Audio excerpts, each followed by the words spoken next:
Hey everybody, good to see y'all jumping on. We got some people coming in. All right, good to see everybody.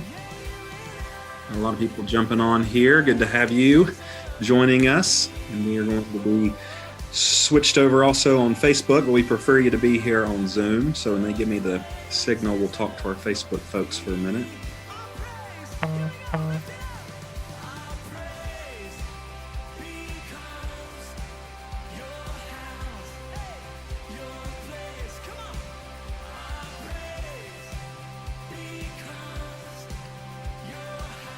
All right, hey everybody. Tyler, you let me know when we're ready to roll on. All right, I think we're live on Facebook right now. So if you're watching us on Facebook Live, we want to welcome you. We actually want to encourage you to go to onelifeknox.com/Zoom right now and join us on Zoom so we can see you face to face. Because what we like to do is we like to do this. We'll talk for 10 or 12 minutes together, and then we're going to break up into some little prayer groups and pray together. So if you are catching us on Facebook Live right now, then make sure you go to onelifeknox.com/Zoom and join us there as well. We'll be getting started here in just a minute as we have some people jumping on. We like to give everybody a couple minutes to get their Zoom figured out. See, is that Randy? I think I see Randy Stevens. Good to see you, Randy.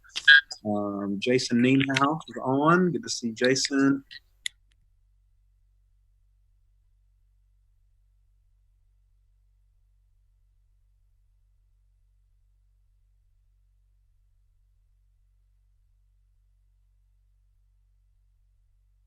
Which is awesome.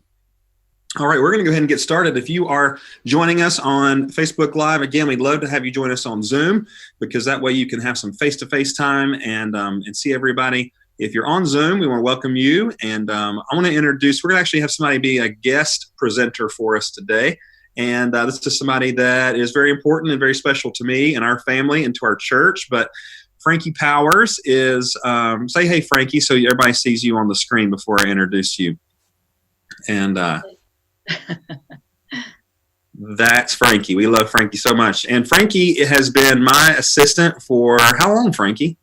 5 years. 5 of the best years of her life. She has been my assistant. And Frankie is, it's a unique situation. She lives in Georgia, in Ludowici, Georgia. When I met her, she was living in Columbia, South Carolina, and she is a pastor's wife and has been for years. And she does an awesome job. So believe it or not, if you call our church during the week, it's Frankie in Georgia that answers. If you email me, it's Frankie in Georgia that answers.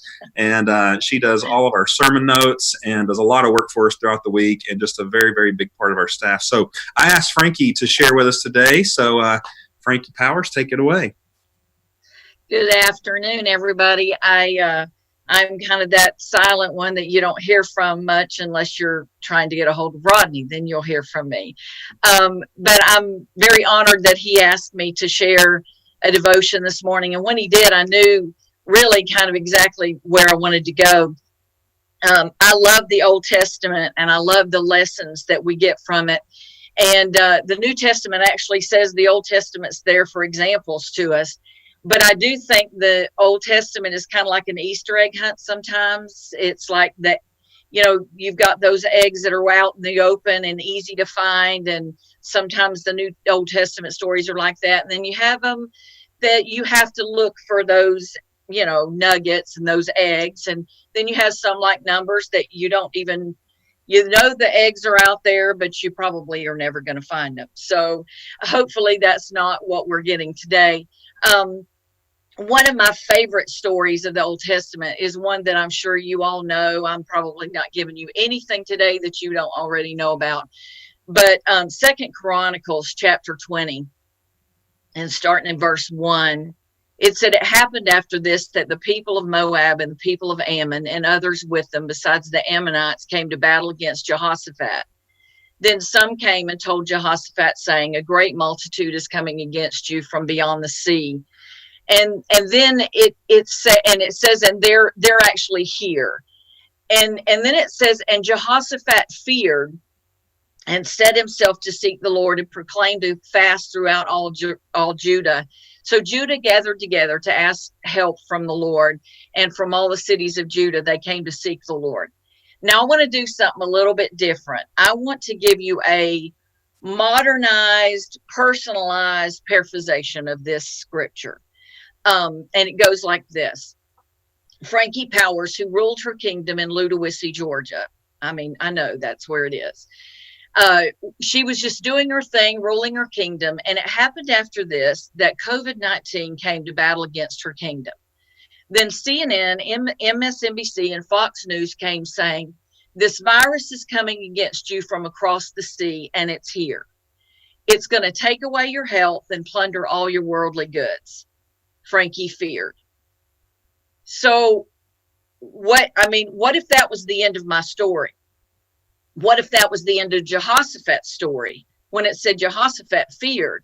Because fear is a natural reaction to what he was facing, what we're facing. And if the story stopped there, then I probably wouldn't even be sharing it today, because it wouldn't be much of a story.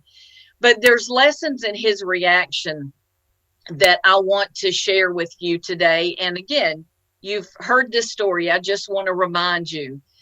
The second thing he did, of course, we know he feared first, but the second thing he did, it says he set himself. To me, that gives the feeling of taking a firm stance, of being strong, of being stubborn, being tenacious, saying, this is it, and I'm not moving. So he set himself, but it didn't say he just set himself. It didn't say he set himself to fear. It says he set himself to seek the Lord. And he set himself to seek God's news and not the news of all the people that were coming against him, the CNNs and the Fox Newses of the day. He set himself to seek the news, to seek God instead of the news. And then he set himself to fasting and prayer. But then he did something that maybe a little deeper nugget that, again, most of you know. His kingdom was Judah, and Judah actually means praise. So not only did he set himself to prayer and to fasting, but he set himself and his people to praise. I like to think of it this way, that he called the worshipers in. Many of you know the song Heart of Worship, written by Matt Redman in the late 1990s. But it came from his pastor feeling like their church was in a dry spell. And the pastor one day or 1 week or whatever said, we're going to get rid of the sound system, the band, and everything. We're stripping everything away. Can you imagine if Pastor Rodney came and said, we're stripping away the lights, the band, the sound system, the everything? This pastor felt like that was the way that his church was going to get back to a heart of worship, to understand that a heart of worship is more than the song. And this pastor said to his people, when you come through the doors on a Sunday, what kind of offering are you bringing to God? And so when we're talking about worship, we have to think about, where is our worship coming from? Is it just a song, or is it a worship? Is it circumstances around us, or is it what's coming from God? You see, Jehoshaphat didn't call worshipers to just sing. He called them to worship, not just in song, but in a lifestyle. He called them to prayer and to fasting and to setting themselves. That goes way beyond a song. And I think he was not calling singers, he was calling warriors. And that's what God is calling us to be, as warriors. But the story goes on with Jehoshaphat. He started praying, and he started reminding himself who God is. Now, the story might sound like he's reminding God who he is, but God knows who he is. And so Jehoshaphat was saying things to God like, you alone are the God who's in heaven. You're the ruler of all the kingdoms of the earth. You're powerful and mighty. No one can stand against you. He's reminding himself of all of these things that we today can remind ourselves of. He said, and this, I love verse 9, because we could place verse 9 in today's world. Whenever we're faced with any calamity, such as war, plague, or famine, we can come to stand in your presence. We can cry out to you to save us, and you'll hear us and rescue us. You know, sometimes in the church, we start going through motions. I know One Life doesn't do that, and I understand that as I'm speaking. But but sometimes we start going through motions and we forget about the greatness of the God we serve. And at those times, we need to do what Jehoshaphat did: take a step back, remind ourselves that greater is he that's in us than he that's in the world. We need to remind ourselves he'll never leave us and never forsake us. We need to remind ourselves that we have the victory through our Lord Jesus Christ. All those wonderful promises in the word, all those places where God tells us who he is. So then the story continues, though. The Spirit of the Lord started speaking through a Levite named Jehaziel, and he said this, which is the most famous part of this story: do not be afraid. Don't be discouraged by this mighty army, for the battle is not yours, but it's God's. I mean, what a wonderful promise. And the great thing to note, when Jehoshaphat heard that, sometimes we would be tempted to go, oh, cool, battle's the Lord's. I don't have to worry about, I can go along with my daily life and do whatever I was doing. But it said, then Jehoshaphat bowed low with his face to the ground, and all the people of Judah did the same thing. The worship didn't end because the answer came. The worship didn't end because they were assured that God was going to do it. And it also says the Levites then they stood to praise the Lord, and they shouted with a very loud shout. You got to understand, the battle hadn't been fought yet. Battle hasn't been won yet. But they still stood up and shouted that the battle was God's. That happened another time in Jericho, when the people were walking around the walls, where God told them to shout before the walls came down. And that's what a heart of a worshiper can do, because you're connected with God. Well, then Jehoshaphat goes on and says to the people, believe in the Lord your God, and you will be able to stand. Now, there's one other reason, and then I'm gonna hush. There's one other reason I know that God didn't call, and Jehoshaphat didn't call people to just sing a song.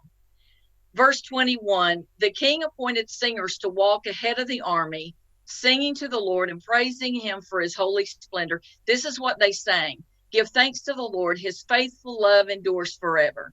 Now, I want you to imagine this in today's world. What if Pastor Rodney said, I want the One Life Band and all the worshipers to go to the Middle East, and I want you to do battle, but I want you to stand in the front lines. I want you to be the first ones to get shot. I mean, we got tone deaf people everywhere now that I can't sing. I'm not a singer. But what a terrible military strategy this seemed to be. I mean, we got people that are singing, walking into the battle, saying, here I am. So, it was a military strategy that I'm sure the enemy couldn't understand. But I just want to leave you with this. Many people are not going to understand your song right now. They're not going to understand why you keep singing. They're not going to understand.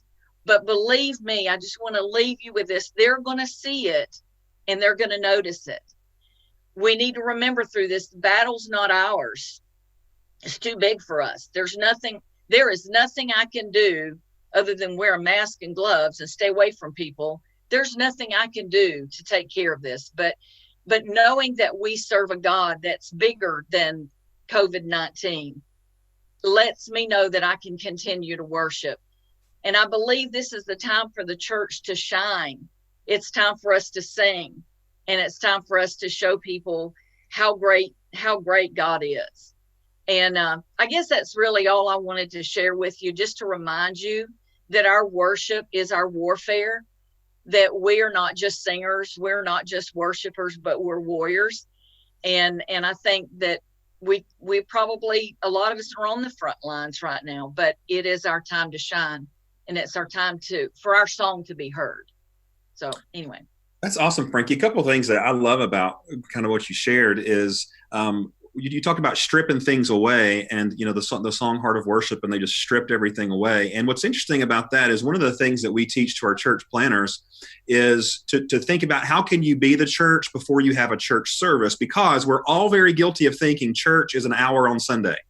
And so what we try to get church planners to think about is it's like when a novice chess player is learning how to play the game of chess, the teacher will take the queen off the board because the queen is the most powerful tool, or is the most powerful piece. The queen can go as far in any direction. And so a new chess player will overuse the queen. So an expert chess player will say, let's take that queen off the board, because if you can learn to win without the queen on the board, then you're going to be unstoppable. And so what I think God has done in this pandemic for us in the church in the United States, and also we're seeing it in our churches in Latin America, is he has taken the queen off the board. He has stripped the most effective tool that we have away because we became too dependent on it. And now we're having to learn, how do I worship without a worship service? How do I be the church without having a church to attend for an hour a week? And I'm thankful for it. We realized today in our staff meeting, as you know, Frankie, it has been 1 month today since our church last gathered together in our campuses. And you know what I think's happened in the last 30 days? We've had more people get connected. We've had more people have an understanding of what worship and what the church is than we ever maybe did before. And so this is a chance for us to say, okay, God, in the midst of you stripping all this away, like you shared, we are going to learn what it looks like to really be worshipers. And then I love that image that you gave of, let's let the worship leaders go first. Now, today we'd be in trouble because their skinny jeans and their scarves would get in the way. But I do think that at the end of the day, the point remains, which is let's let our worship go first. And that is a message people aren't going to understand. But it ties in so well with the mission and the purpose of our church, which is we have a story to tell. And what better story to tell right now than in the midst of fear and stress and anxiety and uncertainty, I have a God who never changes. I have a God that I can worship in the good times, and I can worship him in the bad times, because like that last verse that you read, he is ever faithful. He is still good. That is we're in the middle of a series on Sundays at our church and virtual micro church that God is a God of promises, and his promises are just as true when life hits the fan as it is when life is going great. And one of those promises is he is good. His love endures forever. His faithfulness never ends. So what I want us to do right now is we're going to go into our little breakout groups. If you've never done this before, we're just going to put you in a breakout room and just let you talk in groups of 3 or 4. I want you just to do 2 things. I want you to talk about, just very briefly, so don't be that person that talks too long, okay? I want you to talk very briefly about what has God stripped away over the past month that has caused you to lean into him. So what is he stripped away because of quarantine, or because of stores being closed, or because of church being closed? And how has it pressed you into him? And then just each person share something that you can pray about, and pray as a group. So don't leave. If you're on Zoom, don't leave. I joke about this each week because we'll know you're super unspiritual and don't love Jesus, because we have a list of who's on right now. So don't leave, okay? And then I'm just totally kidding. But if you are on Facebook Live right now, you can still come over and jump onto Zoom with us. We'd love to get you into a little prayer group, a little breakout group. And then we'll be back here next week, next Wednesday at 12:30. So we're going to go to our breakout rooms now. There are no leaders in these. We just let Zoom do it, and whoever's there is there, okay? So just get into your group, share these 2 things. What has God stripped away, and how is it causing you to lean into him, and how are you growing through that? And then let's just pray together. Each person share something you can pray for, and we're going to pray together as a group. So I don't know, Tyler, have you got these ready, or do I need to do these real quick? It looks like I'll do them real quick.